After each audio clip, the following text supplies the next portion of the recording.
Coal and petroleum. Okay, बहुत ही interesting रहने वाला है ये चैप्टर और बहुत सारी नई चीजें जानने को भी मिलेगी आफ्टर दिस चैप्टर। ओके, जैसे जैसे air, water, it may be your bed, it may be your T. मजा नहीं आ रहा है आज।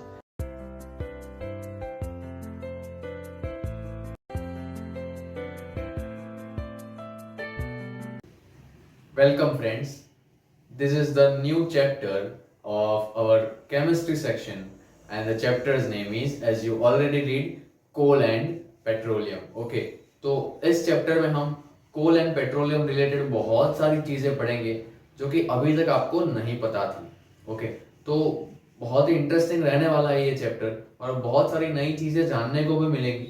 ओके, और उसको लाइफ में कैसे अप्लाई करना, उससे क्या क्या चेंजेस हमको करने चाहिए, what we should take care of. ठीक है, ये सारी चीजें at the end of this chapter हम समझेंगे। ओके, एंड बाद में ये भी आपको पता चलेगा कि coal and petroleum are the most important, मतलब कि वो कितना इंपॉर्टेंस है। ठीक है उसका, क्योंकि डेली लाइफ में कोल और पेट्रोलियम से हमारा डायरेक्ट नाता नहीं है कोई। ठीक है, पेट्रोल से है बट कोल से नहीं है, तो भी वो हमारे लिए बहुत ही ज्यादा इंपॉर्टेंस रखता है। ठीक है, तो ये सब आपको पता चलेगा आफ्टर दिस चैप्टर। ओके, जैसे जैसे आप पढ़ते जाओगे यू विल अंडरस्टैंड दिस। तो फर्स्ट ऑफ ऑल इस सेशन को हम इंट्रोडक्शन सेशन ले रहे हैं और इसमें समझेंगे कि ये चैप्टर किस रिलेटेड है। Okay, so let's start. So first of all, materials of basic needs. तो हमारे लाइफ में डेली रूटीन में हम जो जो चीजें यूज करते हैं, ओके, जो भी चीजें, what ever it may be air, water, it may be your bed, it may be your table, chair, your food, every little thing. Okay, वो सारी चीजें बेसिक नीड्स में आती है। मतलब अब वो सारी चीजें हमारी लाइफ का एक पार्ट बन गई है। ठीक है, अगर वो ना हो एक भी दिन तो हमको हमारा रूटीन सेट नहीं होता। ऐसा मजा नहीं आ रहा है आज, ऐसा हम बोलते हैं। ठीक है, क्योंकि वो पूरे रूटीन डेली साइकिल में वो एक दो चीज मिस हो जाए अगर, ठीक है, तो शायद आप सोचो कि आप सुबह उठ रहे हो और सुबह पानी नहीं आया है। ओके, तो प्रॉब्लम वहीं से होगी। चलो पानी छोड़ दो, उस दिन चाय नहीं बनी है। ओके, या आप जो भी आपका रूटीन है, चाय पीते हो, दूध पीते हो या कॉफी, वॉट एवर, बस वो आपको ना मिले सुबह, आपका पूरा दिन पता नहीं कैसे जाएगा, मजा नहीं आएगा बस। ओके, तो ये सारी बेसिक नीड है और बेसिक नीड्स के जो भी मटेरियल्स हैं उसको हम दो पार्ट में डिवाइड करते हैं। First is natural and man made. Okay, क्या है नेचुरल एंड मैन मेड? तो अगर हम इसमें डिवाइड करें तो हम याद कर सकते हैं, आप भी मेरे को बताना कि क्या क्या आ सकता है। देखो मैन मेड,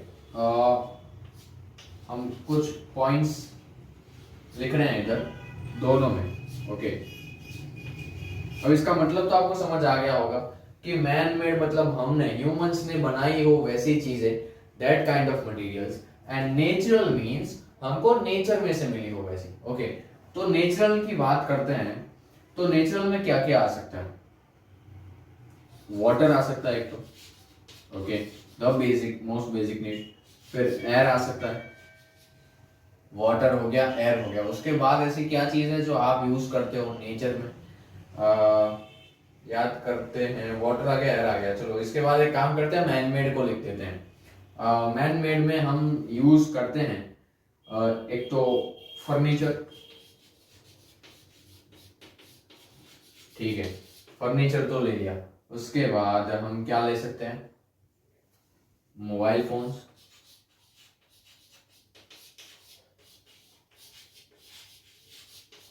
उसके बाद हम क्या ले सकते हैं? व्हीकल्स। अच्छा, मोबाइल फोन किससे चलता है? इलेक्ट्रिसिटी से। ओके, तो इलेक्ट्रिसिटी तो हमने बनाई, बट किस में से बनाई? कोल में से। ओके, तो इधर आ जाओ। कोल हम खुद नहीं बना सकते, coal is by nature. Okay, चलो वापस आते हैं इधर। व्हीकल्स, ओके, व्हीकल्स किससे चलते हैं? पेट्रोल डीजल से। ओके, तो पेट्रोल डीजल तो हमने नहीं बनाया। ओके, आ जाओ वापस। पेट्रोल, डीजल, ओके हाँ, एक चीज है कि हमने इन चीजों को नेचर में से निकाला है हमारे यूज के लिए, but we didn't made it, हमने इसको बनाया नहीं, हमने इसको निकाला है। Okay, so these are the things. Man made में हम बात करें तो व्हीकल्स के सिवा और क्या क्या हो सकता है? फर्नीचर आ गया, मोबाइल्स, व्हीकल्स, उसके बाद इलेक्ट्रिसिटी हमने ही बनाई है, चलो लिख देते हैं इलेक्ट्रिसिटी। ओके कोई बात नहीं, चलो 4 पॉइंट्स तो दोनों में आ गए। तो आप ध्यान से देखो कि वाटर, एयर, कोल, पेट्रोल, डीजल, वो सारे कैसे हैं? नेचुरल हैं। एंड मैनमेड में क्या आ रहा है? फर्नीचर आ रहा है, मोबाइल फोन्स आ रहा है, मतलब ये सारे इलेक्ट्रिकल अप्लायंसेस आ रहे हैं इसमें। टीवी हो गया, फ्रिज, रेफ्रिजरेटर, एवरीथिंग, ओवन वोवन सब। व्हीकल्स तो हमने बनाए, इलेक्ट्रिसिटी हमने बनाई। ओके, तो these all are man made things. अब हम इसको एक अच्छा सा नाम देते हैं कि जो भी चीजें हमको नेचर में से मिल रही है, ठीक है, जो भी चीजें हमको नेचर से मिल रही है उसको हम बोल सकते हैं नेचुरल रिसोर्सेस। क्या बोल सकते हैं? इधर आ गया देखो, नेचुरल रिसोर्सेस। रिसोर्सेस मतलब कि नेचर से मिलने वाला सोर्स। ओके, उस चीज का सोर्स, नेचुरल रिसोर्सेस। वो नेचर से मिल रहा है इसलिए हम उसको बोलेंगे नेचुरल रिसोर्सेस। तो these all are natural resources and these all are man made resources.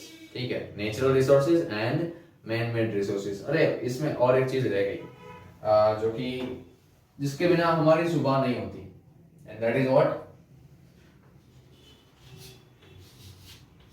Sunlight. Obviously इसके बिना सुबह नहीं होती, सनलाइट के बिना तो। Okay, sunlight is the most, sun actually is the ultimate source of energy, ऐसा हमने पढ़ा हुआ है। ठीक है, तो ये सारे नेचुरल रिसोर्सेस हैं और ये मैन मेड रिसोर्सेस है। इतना हमने समझ लिया।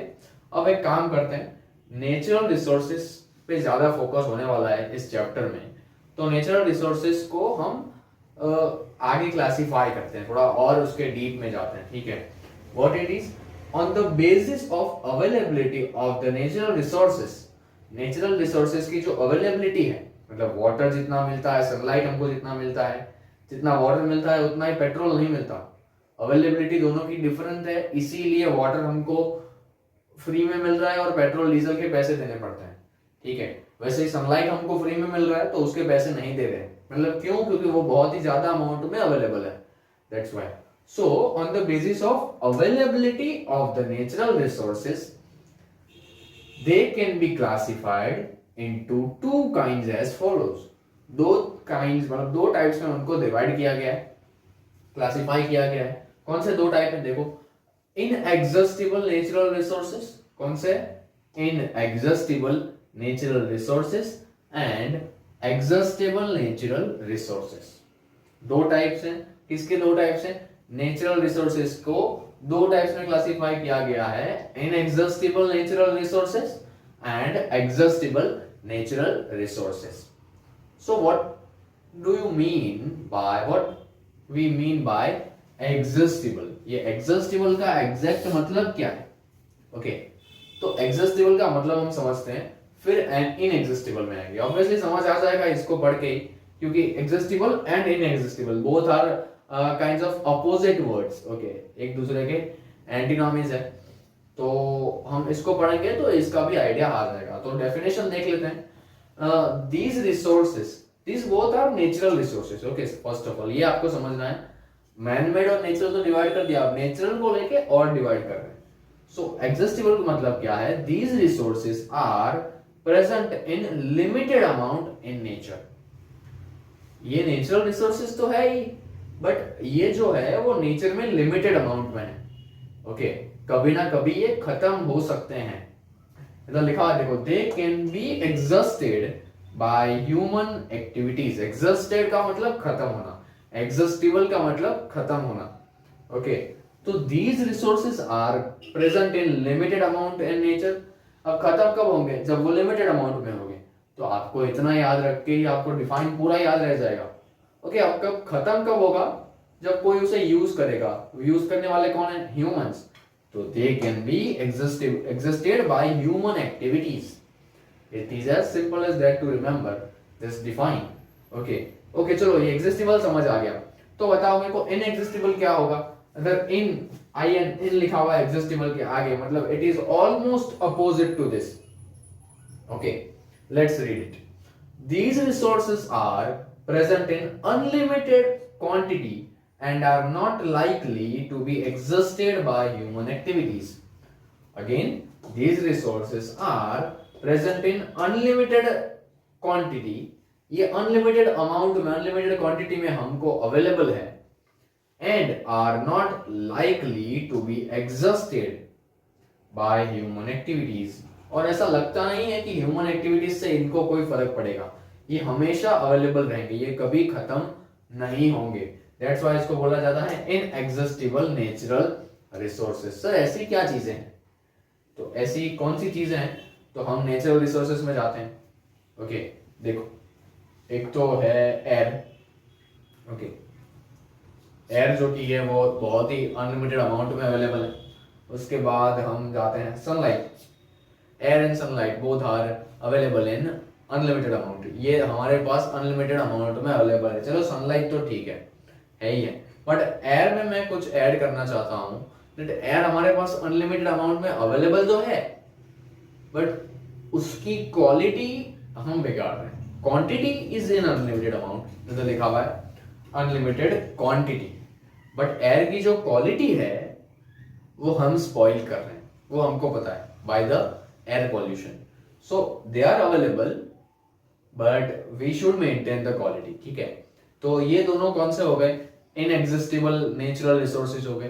तो एग्जिस्टिबल में ये बाकी के सारे आएंगे. यस. अब वाटर की बात करें तो आपने आपके स्टैंडर्ड 7 में देख लिया था that water is not exhaustible, sorry, water is not an inexhaustible natural resources. मतलब वो कभी ना कभी खत्म हो जाएगा. मैंने बहुत बार बताया है मेरे सेशंस में कि वाटर जो है उसको सेव करो, उसको उसकी क्वालिटी को मेंटेन करो. कहीं भी है उसको पॉल्यूट मत करो. क्यों? क्योंकि बहुत ही कम अमाउंट में जो वाटर है वो हमारे पास बचा है यूज करने के लिए. ठीक है, बहुत ही ज्यादा मतलब उसका लेवल बहुत ही डिक्रीज हो चुका है. पीने लायक पानी और यूज करने लायक पानी ह्यूमंस को अब बहुत ही कम है. जितने रिवर्स में है उतने आप वहां पे बाल्टी भरने नहीं जा सकते. Oceans and seas has lots of water. Sir वहां पे तो बहुत सारा है, एंटार्कटिका में है, ऐसे बहुत सारे बड़े बड़े ओशंस एंड सी हैं अर्थ पे जिसमें बहुत वाटर है, but we can't use. Why? Because they are not suitable for use. वो हमारे लिए सुटेबल नहीं है. फिर भी हम वहां से भी पानी खींच रहे हैं, ग्राउंड वाटर से भी पानी आ रहा है, तो वो कभी ना कभी तो खत्म होगा. ओके, ह्यूमन एक्टिविटीज से. और आप देखो वाटर का main source that is rain. और इंडिया में तो स्पेशली इंडिया में तो रेनिंग का कोई मतलब हम बोल सकते हैं कोई रेगुलरिटी नहीं है. मॉनसून में भी अब डिफरेंस आ रहा है कि एक टाइम पे मॉनसून बहुत ही लेट शुरू होता है और बहुत ही जल्दी खत्म हो जाता है. ठीक है, आप देख सकते हो बारिश का अमाउंट हर बार कम हो जाता है.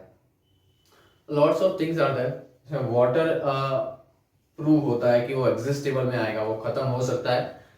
फिर कोल, पेट्रोल, डीजल, ये सारी चीजें भी खत्म होगी. ओके, वो भी अनलिमिटेड अमाउंट में अवेलेबल नहीं है. अब आप समझो कि अगर कोल खत्म हुआ, ठीक है, कोल का हम यूज करते हैं इलेक्ट्रिसिटी प्रोड्यूस करने में, कोल खत्म हुआ, सीधा अफेक्ट होगा हमारे इलेक्ट्रिसिटी बिल को. ठीक है, जितना कोल का रिसोर्स, कोल जितने अमाउंट में हमारे पास है अभी, ठीक है, स्टोरेज में, वो जैसे जैसे कम होता जाएगा हमारे इलेक्ट्रिसिटी बिल का रेट धीरे धीरे बढ़ता जाएगा. ठीक है, same is in petrol and diesel. Petrol and diesel का अमाउंट जैसे जैसे कम होगा वैसे ही उसके रेट्स बढ़ते जाएंगे. ठीक है, तो अब इसका हम क्या कर सकते हैं और ये ऐसा क्यों हो रहा है, ये क्यों एग्जिस्टेबल है, ठीक है, उसके बारे में सारी चीजें हम इस चैप्टर में पढ़ने वाले हैं. ठीक है, तो अब समझ लिया आपने कि which are exhaustible and which are non exhaustible. you can ask you should ask in your exams also. मतलब आपको पूछा जा सकता है एग्जाम में that classify the natural resources and existable and non existable. और inexhaustible, both words are same. And ऐसा भी पूछा जा सकता है that state the difference of 2 points of inexhaustible natural resources and exhaustible. So what you have to do, you have to write 2 points in each type. आपको define लिखना है पूरा, और इसके नीचे दूसरे पॉइंट में क्या लिख सकते हो, एग्जांपल्स ऑफ, एंड इसमें भी सेम डिफाइन और दूसरे पॉइंट में एग्जांपल्स लिख सकते हो, ठीक है। तो this is all about natural resources and it's classification. अब एक डिफाइन मैंने लिखा हुआ है जो बहुत इंपॉर्टेंट है, that is fossil fuels. Okay, क्या है फॉसिल फ्यूल? अब फॉसिल का मतलब क्या होता है? फॉसिल का सिंपल नॉर्मल लैंग्वेज में मतलब होता है अस्थियां। क्या होता है? अस्थियां। मतलब अस्थि मतलब क्या कि अगर कोई लिविंग ऑर्गेनिज्म की डेथ हो जाती है, कोई भी living, not only humans, animals also including, और बर्ड्स आल्सो आर देयर, और trees and plants also are there, कोई भी लिविंग ऑर्गेनिजम्स की डेथ हो जाती है तो उसका जो बॉडी है, उसके जो बॉडी पार्ट्स हैं, ठीक है, वो सारे बन जाते हैं फॉसिल। ओके, हम उसी को अस्थि बोलते हैं, तो वो सारे बन जाते हैं फॉसिल, मतलब उसको वो जलाने के बाद वो क्या बन जाते हैं? फॉसिल बन जाते हैं, अस्थियां बन जाते हैं। तो फॉसिल फ्यूल, अब ये क्या है actually? These resources were formed from the dead remains of living organisms, okay, or we can say fossils।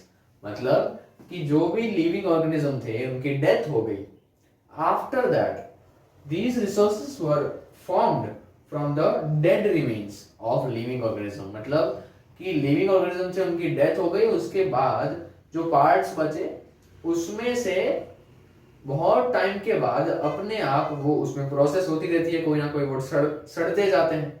Okay, उसका फॉर्म चेंज होता है और धीरे धीरे वो क्या बन जाते हैं? फॉसिल्स बन जाते हैं। और इसीलिए कई बार आपको पता होगा कि बहुत जगहों पे माइनिंग करने से, ठीक है, सॉइल डगिंग करने से नीचे से अस्थियां मिलती हैं, या तो फिर स्केलेटन मिलता है कोई एनिमल का या ह्यूमंस का, तो that are nothing but fossils. Okay, और उस फॉसिल्स को और भी थोड़े टाइम जाने दिया जाए, वहीं पे रखा जाए, तो वो अपने आप कन्वर्ट होते हैं फॉसिल फ्यूल्स में। किसमें? फॉसिल फ्यूल्स में। अब ये फॉसिल फ्यूल्स क्या है? तो जो कोल है that is a fossil fuel, petrol, diesel, this is all are kind of fossil fuels, ठीक है।